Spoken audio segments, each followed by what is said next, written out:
নমস্কার।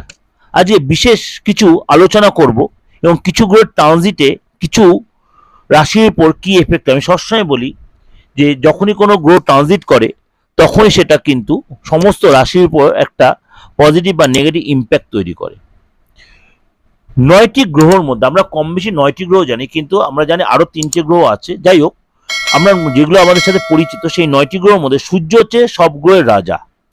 ১৪ই মার্চ সন্ধে ৬টা ৫০ মিনিটে ১৪ই মার্চ সন্ধে ৬টা ৫০ মিনিটে সূর্য মীন রাশিতে প্রবেশ করবে।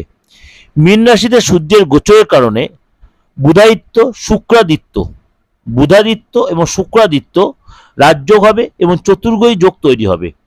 এই যোগগুলোর প্রভাবে কিছু কিছু রাশির জন্য যথেষ্ট সুসময় বয়ে আনছে। তার মধ্যে আপনার রাশি পড়ছে কিনা চলুন তাহলে জেনে নিই। আজকে বলবো সিংহ রাশির জাতক জাতিরাও কিন্তু সূর্যের এই ট্রানজিটে যথেষ্ট কনফিডেন্স বাড়বে। কাজের জায়গায় আপনার কঠোর পরিশ্রম করতে হবে, কিন্তু আপনার প্রচেষ্টা যেটা করবেন সেখানে আপনি সাকসেস পাবেন, প্রশংসিত হবেন, আত্মবিশ্বাস বাড়বে এবং আপনি উপকৃত হবেন। পারিবারিক জীবনে কিছু নতুন দায়িত্ব পেতে পারেন। সম্পর্কের মধ্যে যথেষ্ট বিশ্বাস এবং বোঝাপড়া তৈরি হবে। পরিবারের সাথে সময় কাটাবেন এবং মনটা যথেষ্ট খুশিতে ভরে থাকবে। শরীর স্বাস্থ্য ভালো থাকবে, তবে অতিরিক্ত পরিশ্রম এড়িয়ে চলুন। কোনো কারণে শরীরের উপর ডিস্টার্ব, বিশেষ করে আপনার দাঁতের যন্ত্রণা, মাথার যন্ত্রণা এগুলো বাড়তে হবে, প্রেশারটা হাই হতে পারে এবং আপনি কোনো নতুন পরিকল্পনা যাবে সেখানে আপনি সাকসেস পাবেন। এটা কিন্তু আপনাদের কাছে ওভারঅল একটা প্রেজেন্ট আমি করলাম।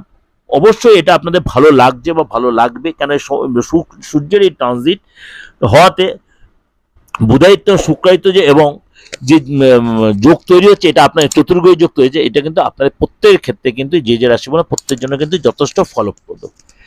অবশ্যই ভালো লাগবে।